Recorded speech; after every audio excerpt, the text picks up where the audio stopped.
Adventure number 7. The Adventure of the Blue Carbuncle. I had called upon my friend Sherlock Holmes upon the second morning after Christmas, with the intention of wishing him the compliments of the season. He was lounging upon the sofa in a purple dressing gown, a pipe rack within his reach upon the right, and a pile of crumpled morning papers, evidently newly studied, near at hand. Beside the couch was a wooden chair, and on the angle of the back hung a very seedy and disreputable hard felt hat, much the worse for wear, and cracked in several places. A lens and a forceps lying upon the seat of the chair suggested that the hat had been suspended in this manner for the purpose of examination. "You are engaged," said I. "Perhaps I interrupt you." "Not at all. I'm glad to have a friend with whom I can discuss my results. The matter is a perfectly trivial one." He jerked his thumb in the direction of the old hat. "But there are points in connection with it which are not entirely devoid of interest, and even of instruction." I seated myself in his armchair and warmed my hands before his crackling fire, for a sharp frost had set in, and the windows were thick with the ice crystals. "I suppose," I remarked, "that, homely as it looks, this thing has some deadly story linked on to it, that it is the clue which will guide you in the solution of some mystery and the punishment of some crime." No crime," said Sherlock Holmes, laughing. "Only one of those whimsical little incidents which will happen when you have 4,000,000 human beings all jostling each other within the space of a few square miles. Amid the action and reaction of so dense a swarm of humanity, every possible combination of events may be expected to take place, and many a little problem will be presented which may be striking and bizarre without being criminal. We have already had experience of such." "So much so," I remarked, "that of the last 6 cases which I have added to my notes, 3 have been entirely free of any legal crime." "Precisely. You allude to my attempt to recover the Irene Adler papers, to the singular case of Miss Mary Sutherland, and to the adventure of the man with the twisted lip. Well, I have no doubt that this small matter will fall into the same innocent category. You know Peterson, the commissionaire?" "Yes." "It is to him that this trophy belongs." "It is his hat." No, he found it. Its owner is unknown. I beg that you will look upon it not as a battered billycock, but as an intellectual problem. And first, as to how it came here. It arrived upon Christmas morning in company with a good fat goose, which is, I have no doubt, roasting at this moment in front of Peterson's fire. The facts are these. About 4 o'clock on Christmas morning, Peterson, who, as you know, is a very honest fellow, was returning from some small jollification, and was making his way homeward down Tottenham Court Road. In front of him he saw, in the gaslight, a tallish man walking with a slight stagger and carrying a white goose slung over his shoulder. As he reached the corner of Goodge Street, a row broke out between this stranger and a little knot of roughs. One of the latter knocked off the man's hat, on which he raised his stick to defend himself, and swinging it over his head, smashed the shop window behind him. Peterson had rushed forward to protect the stranger from his assailants, but the man, shocked at having broken the window and seeing an official-looking person in uniform rushing towards him, dropped his goose, took to his heels, and vanished amid the labyrinth of small streets which lie at the back of Tottenham Court Road. The roughs had also fled at the appearance of Peterson, so that he was left in possession of the field of battle, and also of the spoils of victory, in the shape of this battered hat and a most unimpeachable Christmas goose. Which surely he restored to their owner. My dear fellow, there lies the problem. It is true that "For Mrs. Henry Baker" was printed upon a small card which had been tied to the bird's left leg, and it is also true that the initials H.B. are legible upon the lining of this hat. But as there are some thousands of Bakers and some hundreds of Henry Bakers in this city of ours, it's not easy to restore lost property to any one of them. What then did Peterson do? He brought round both hat and goose to me on Christmas morning, knowing that even the smallest problems are of interest to me. The goose we retained until this morning, when there were signs that, in spite of the slight frost, it would be well that it should be eaten without unnecessary delay. Its finder has carried it off, therefore, to fulfill the ultimate destiny of a goose, while I continue to retain the hat of the unknown gentleman who lost his Christmas dinner. Did he not advertise? No. Then what clue could you have as to his identity? Only as much as we can deduce. From his hat? Precisely. But you're joking. What can you gather from this old battered felt? Here is my lens. You know my methods. What can you gather yourself as to the individuality of the man who has worn this article?" I took the tattered object in my hands and turned it over rather ruefully. It was a very ordinary black hat of the usual round shape, hard and much the worse for wear. The lining had been of red silk, but was a good deal discoloured. There was no maker's name, but as Holmes had remarked, the initials H.B. were scrawled upon one side. It was pierced in the brim for a hat securer, but the elastic was missing. For the rest, it was cracked, exceedingly dusty, and spotted in several places, although there seemed to have been some attempt to hide the discoloured patches by smearing them with ink. "I can see nothing," said I, handing it back to my friend. "On the contrary, Watson, you can see everything. You fail, however, to reason from what you see. You are too timid in drawing your inferences." "Then pray tell me what it is that you can infer from this hat." He picked it up and gazed at it in the peculiar introspective fashion which was characteristic of him. "It is perhaps less suggestive than it might have been," he remarked. "And yet there are a few inferences which are very distinct, and a few others which represent at least a small balance of probability. That the man was highly intellectual is of course obvious upon the face of it, and also that he was fairly well to do within the last 3 years, although he has now fallen upon evil days. He had foresight, but has less now than formerly, pointing to a moral retrogression, which when taken with the decline of his fortune seems to indicate some evil influence, probably drink, at work upon him. This may account also for the obvious fact that his wife has ceased to love him." "My dear Holmes!" "He has, however, retained some degree of self-respect," he continued, disregarding my remonstrance. "He is a man who leads a sedentary life, goes out little, is out of training entirely, is middle-aged, has grizzled hair which he has had cut within the last few days, and which he anoints with lime cream. These are the more patent facts which may be deduced from his hat. Also, by the way, that it is extremely improbable that he has had gas laid on in his house." "You're certainly joking, Holmes." "Not in the least. Is it possible that even now, when I gave you these results, you are unable to see how they are attained?" "I have no doubt that I am very stupid, but I must confess that I am unable to follow you. For example, how did you deduce that this man was intellectual?" For answer, Holmes clapped the hat upon his head. It came right over the forehead and settled upon the bridge of his nose. "It is a question of cubic capacity," said he. "A man with so large a brain must have something in it." "The decline in his fortunes, then?" "This hat is 3 years old. These flat brims curled at the edge came in then. It is a hat of the very best quality. Look at the band of ribbed silk and the excellent lining.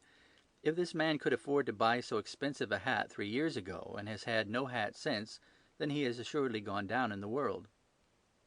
"Well, that is clear enough, certainly. But how about the foresight and the moral retrogression?" Sherlock Holmes laughed. "Here is the foresight," said he, putting his finger upon the little disc and loop of the hat securer.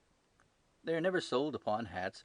If this man ordered one, it is a sign of a certain amount of foresight, since he went out of his way to take this precaution against the wind. But since we see that he has broken the elastic and has not troubled to replace it, it is obvious that he has less foresight now than formerly, which is a distinct proof of a weakening nature. On the other hand, he has endeavoured to conceal some of these stains upon the felt by daubing them with ink, which is a sign that he has not entirely lost his self-respect." "Your reasoning is certainly plausible." "The further points, that he is middle-aged, that his hair is grizzled, that it has been recently cut, and that he uses lime cream, are all to be gathered from a close examination of the lower part of the lining. The lens discloses a large number of hair ends, clean cut by the scissors of the barber. They all appear to be adhesive, and there is a distinct odour of lime cream. This dust, as you will observe, is not the gritty grey dust of the street, but the fluffy brown dust of the house, showing that it has been hung up indoors most of the time, while the marks of moisture upon the inside are proof positive that the wearer perspired very freely, and could therefore hardly be in the best of training." "But his wife, you said that she had ceased to love him." "This hat has not been brushed for weeks. When I see you, my dear Watson, with a week's accumulation of dust upon your hat, and when your wife allows you to go out in such a state, I shall fear that you also have been unfortunate enough to lose your wife's affection." "But he might be a bachelor." "Nay, He was bringing home the goose as a peace offering to his wife. Remember the card upon the bird's leg? You have an answer for everything. But how on earth do you deduce that the gas is not laid on in his house? One tallow stain, or even two, might come by chance, but when I see no less than 5, I think that there can be little doubt that the individual must be brought into frequent contact with burning tallow, walks upstairs at night probably, with his hat in one hand and a guttering candle in the other. Anyhow, he never got tallow stains from a gas jet. Are you satisfied? Well, it is very ingenious, said I, laughing. But since, as you said just now, there has been no crime committed and no harm done save the loss of a goose, all this seems to be rather a waste of energy. Sherlock Holmes had opened his mouth to reply when the door flew open, and Peterson, the commissionaire, rushed into the apartment with flushed cheeks and the face of a man who is dazed with astonishment. "The goose, Mr. Holmes! The goose, sir!" he gasped. "Eh? What of it, then? Has it returned to life and flapped off through the kitchen window?" Holmes twisted himself round upon the sofa to get a fairer view of the man's excited face. "See here, sir! See what my wife found in its crop!" He held out his hand and displayed upon the centre of the palm a brilliantly scintillating blue stone, rather smaller than a bean in size, but of such purity and radiance that it twinkled like an electric point in the dark hollow of his hand. Sherlock Holmes sat up with a whistle. "By Jove, Peterson," said he, "this is a treasure trove indeed. I suppose you know what you've got." "A diamond, sir! A precious stone! It cuts into glass as though it were putty." "It's more than a precious stone. It's the precious stone." "Not the Countess of Morcar's blue carbuncle!" I ejaculated. "Precisely so. I ought to know its size and shape, seeing that I have read the advertisement about it in the Times every day lately. It is absolutely unique, and its value can only be conjectured, but the reward offered of £1,000 is certainly not within a 20th part of the market price." £1,000! Great Lord a mercy! The commissionaire plumped down into a chair and stared from one to the other of us. "That is the reward, and I have reason to know that there are sentimental considerations in the background which could induce the Countess to part with half her fortune if she could just recover the gem." "It was lost, if I remember aright, at the Hotel Cosmopolitan," I remarked. "Precisely so, on the 22nd of December, just 5 days ago. John Horner, a plumber, was accused of having abstracted it from the lady's jewel case. The evidence against him was so strong that the case has been referred to the assizes. I have some account of the matter here, I believe." He rummaged amid his newspapers, glancing over the dates, until at last he smoothed one out, doubled it over, and read the following paragraph. "Hotel Cosmopolitan Jewel Robbery. John Horner, 26, plumber, was brought up upon the charge of having, upon the 22nd instant, abstracted from the jewel case of the Countess of Morcar the valuable gem known as the blue carbuncle. James Ryder, upper attendant at the hotel, gave his evidence to the effect that he had shown Horner up to the dressing-room of the Countess of Morcar upon the day of the robbery, in order that he might solder the second bar of the grate, which was loose. He had remained with Horner some little time, but had finally been called away. On returning, he found that Horner had disappeared, that the bureau had been forced open, and that the small morocco casket, in which, as it afterwards transpired, the Countess was accustomed to keep her jewel, was lying empty upon the dressing-table. Ryder instantly gave the alarm, and Horner was arrested the same evening. But the stone could not be found, either upon his person or in his rooms. Catherine Cusack, maid of the Countess, deposed to having heard Ryder's cry of dismay on discovering the robbery, and to having rushed into the room where she found matters as described by the last witness. Inspector Bradstreet, B Division, gave evidence as to the arrest of Horner, who struggled frantically and protested his innocence in the strongest terms. Evidence of a previous conviction for robbery having been given against the prisoner, the magistrate refused to deal summarily with the offence, but referred it to the assizes. Horner, who had shown signs of intense emotion during the proceedings, fainted away at the conclusion and was carried out of court. So much for the police court," said Holmes, thoughtfully, tossing aside the paper. "The question for us now to solve is the sequence of events leading from a rifled jewel case at one end to the crop of a goose in Tottenham Court Road at the other. You see, Watson, our little deductions have suddenly assumed a much more important and less innocent aspect. Here is the stone. The stone came from the goose, and the goose came from Mr. Henry Baker, the gentleman with the bad hat and all the other characteristics with which I have bored you. So now we must set ourselves very seriously to finding this gentleman and ascertaining what part he has played in this little mystery. To do this, we must try the simplest means first, and these lie undoubtedly in an advertisement in all the evening papers. If this fail, I have recourse to other methods. What will you say? Give me a pencil and that slip of paper. Now then, found at the corner of Goodge Street a goose and a black felt hat. Mr. Henry Baker can have the same by applying at 6:30 this evening at 221B Baker Street. That's clear and concise. Very. But will he see it? Well, he is sure to keep an eye on the papers, since to a poor man the loss was a heavy one. He was clearly so scared by his mischance in breaking the window and by the approach of Peterson that he thought of nothing but flight. But since then he must have bitterly regretted the impulse which caused him to drop his bird. And then again, the introduction of his name will cause him to see it, for every one who knows him will direct his attention to it. Here you are, Peterson. Run down to the advertising agency and have this put in the evening papers. In which, sir? Oh, in the Globe, Star, Pall Mall, St. James, Evening News, Standard, Echo, and any others that occur to you. Very well, sir. And this stone? Ah, yes, I shall keep the stone. Thank you. And I say, Peterson, just buy a goose on your way back and leave it here with me, for we must have one to give to this gentleman in place of the one which your family is now devouring. When the commissionaire had gone, Holmes took up the stone and held it against the light. It's a bonny thing, said he. Just see how it glints and sparkles.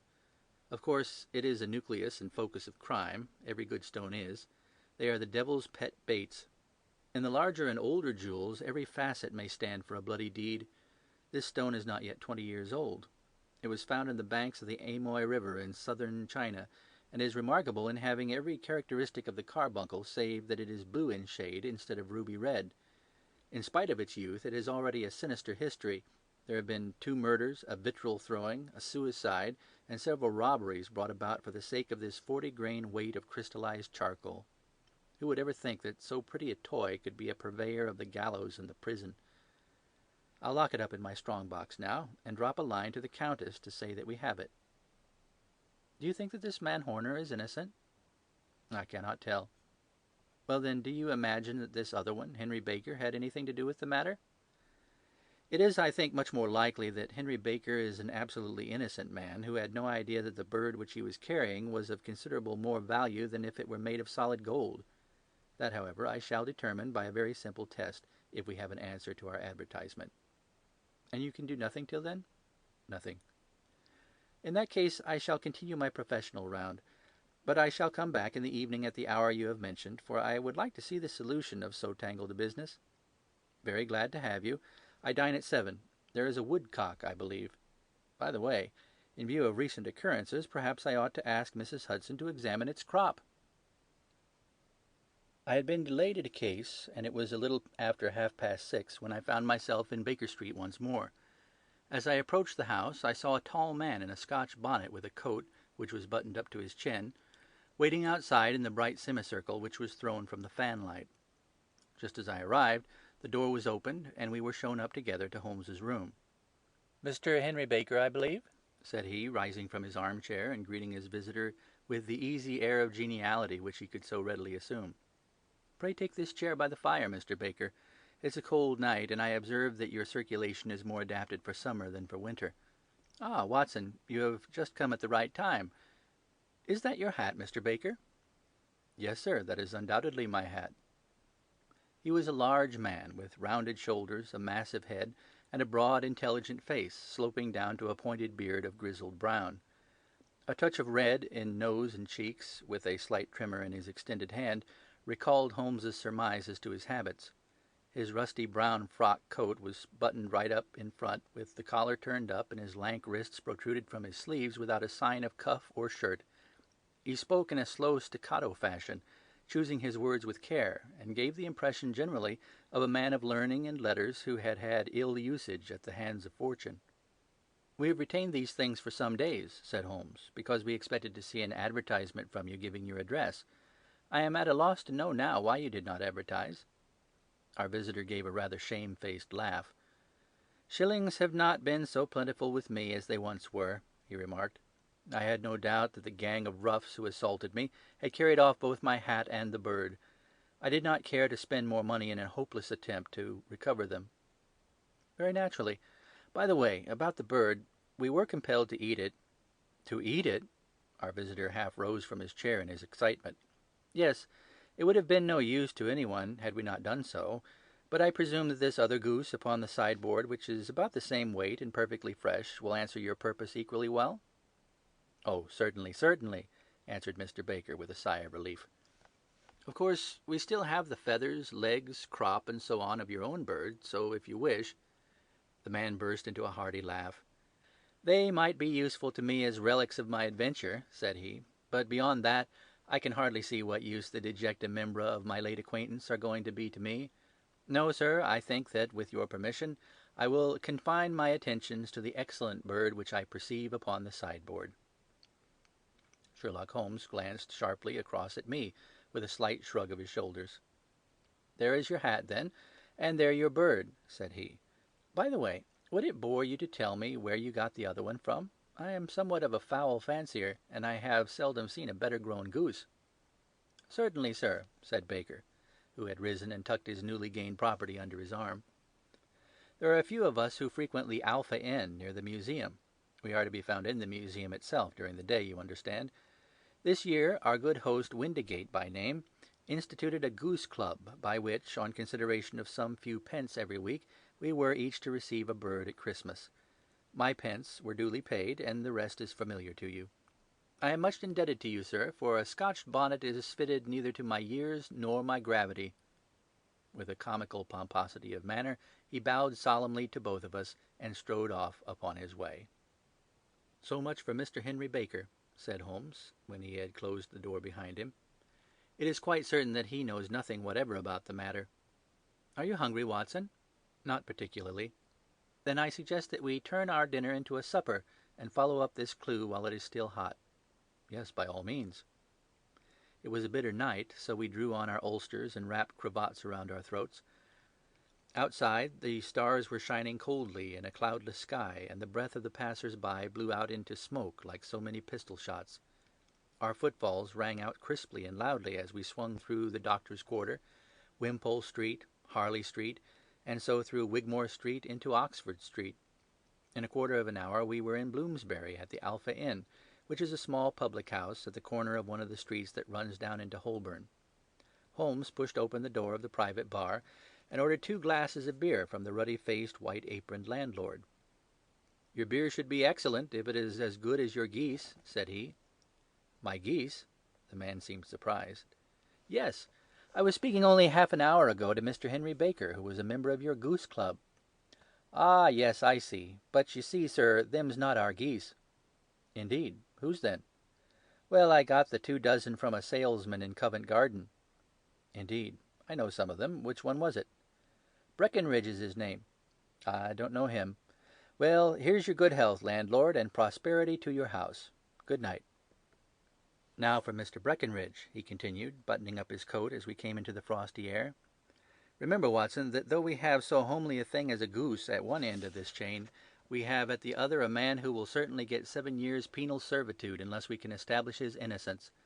It is possible that our inquiry may but confirm his guilt, but in any case we have a line of investigation which has been missed by the police, and which a singular chance has placed into our hands. Let us follow it out to the bitter end. Faces to the south, then, and quick march."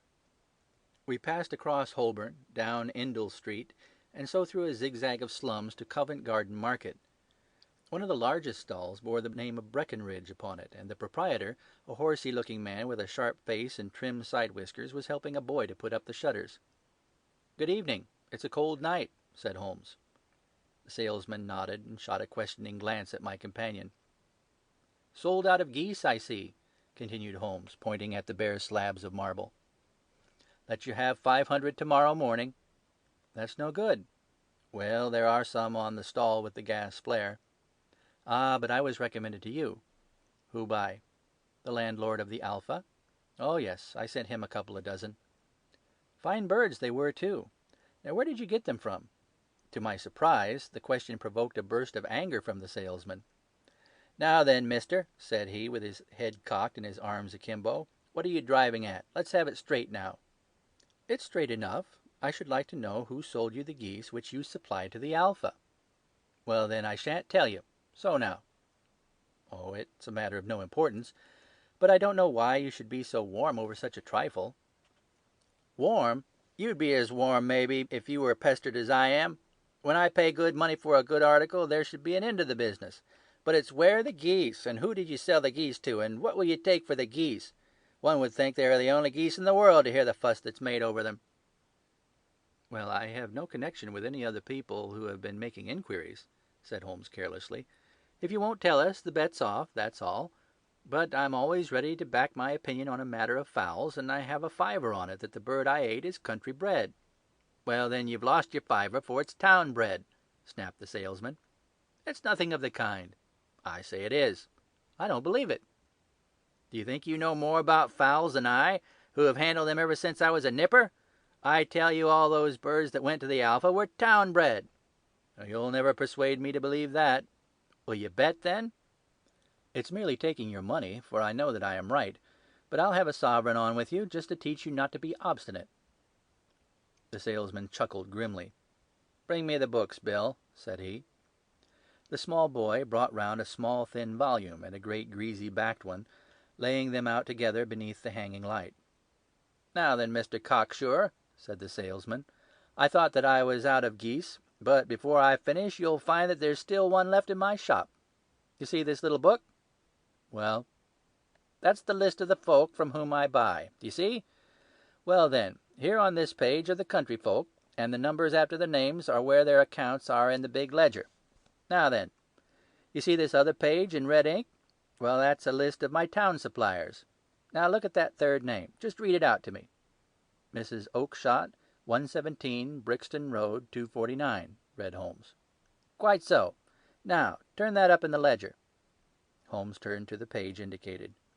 "There you are. Mrs. Oakshott, 117 Brixton Road, egg and poultry supplier. Now then, what's the last entry?"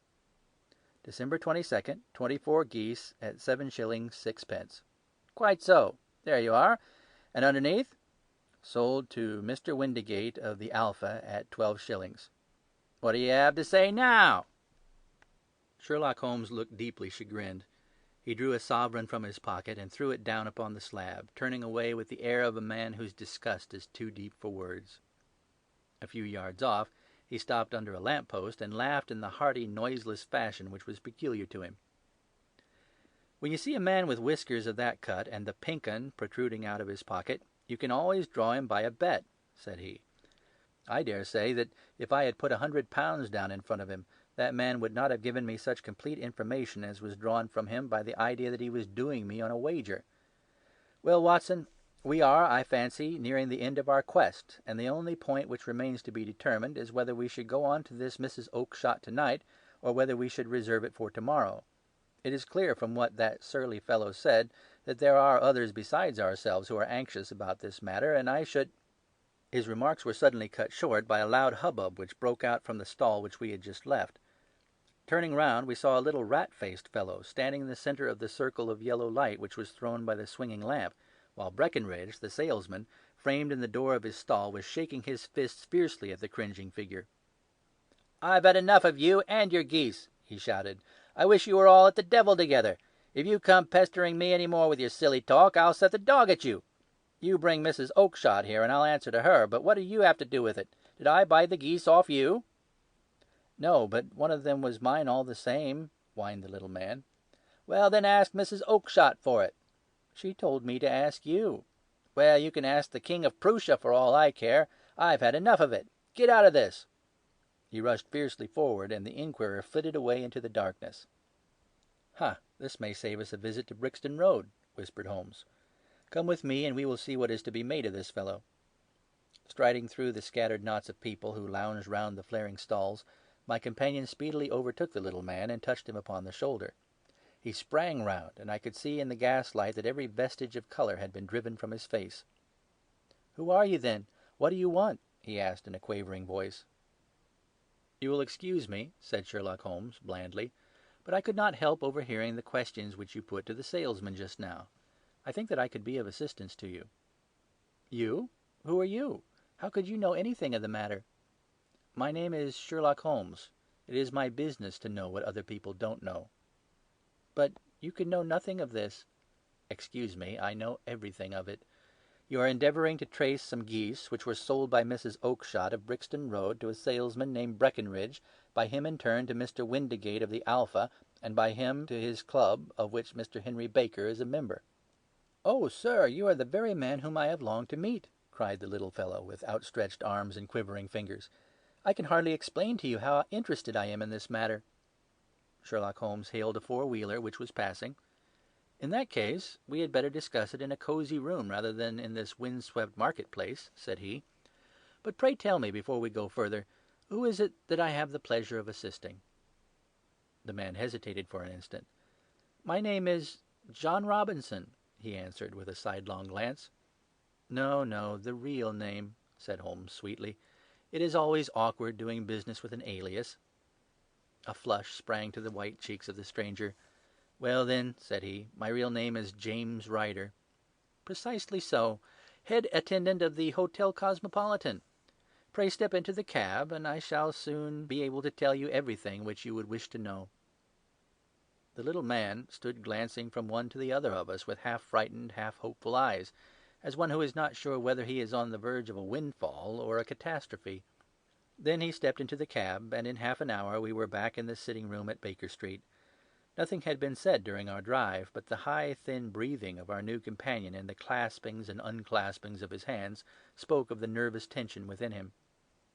"Here we are," said Holmes cheerily, as we filed into the room. "The fire looks very seasonable in this weather. You look cold, Mr. Ryder. Pray take the basket chair.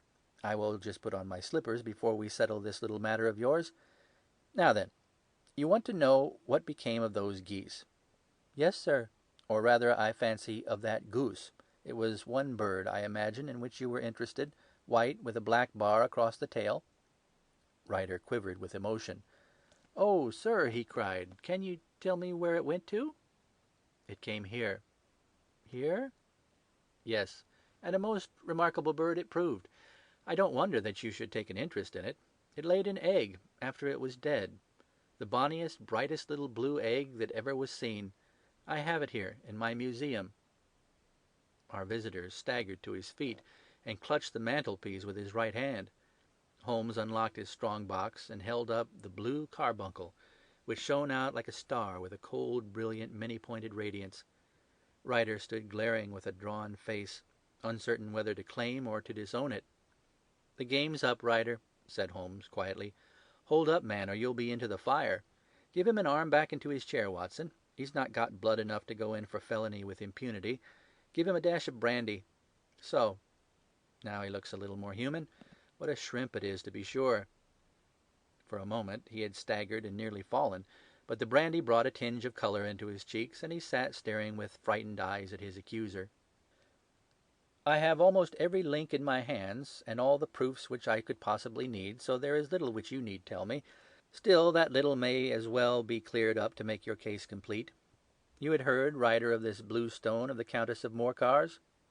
"It was Catherine Cusack who told me of it," said he in a crackling voice. "I see, her ladyship's waiting-maid.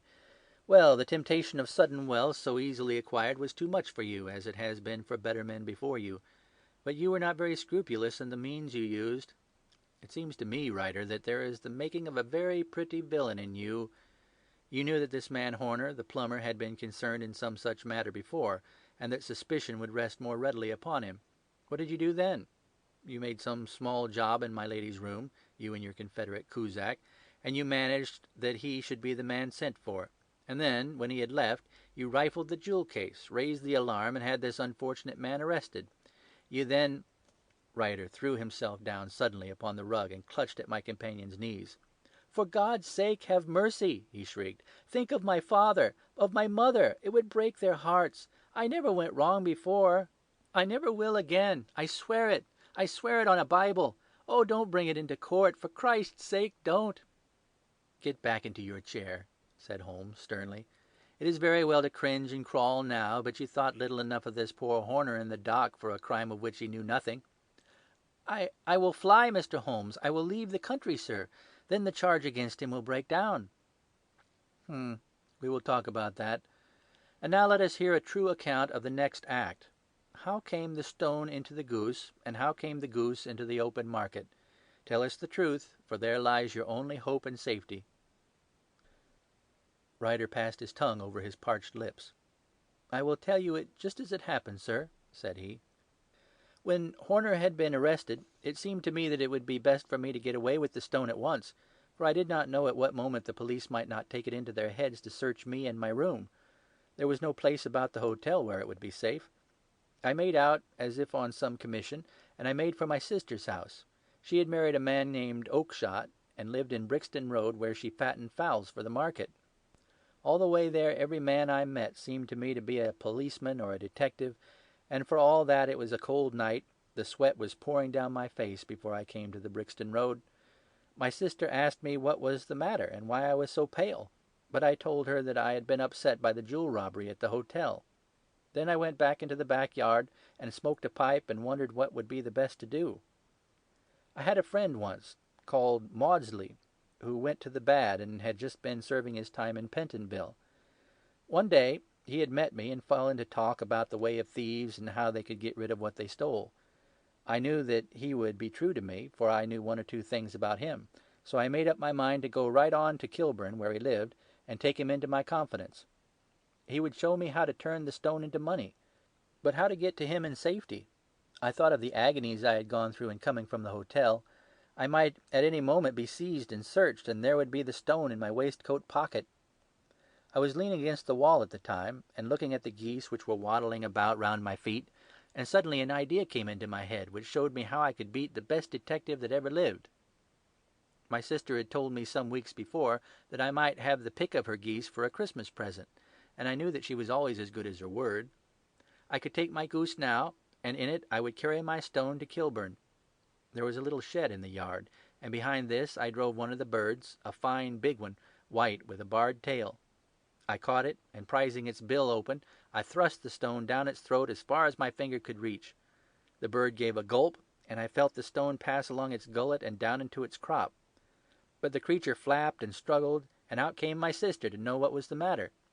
As I turned to speak to her, the brute broke loose and fluttered off among the others. "Whatever were you doing with that bird, Jim?" says she. "Well," said I, "you said you'd give me one for Christmas, and I was feeling which was the fattest."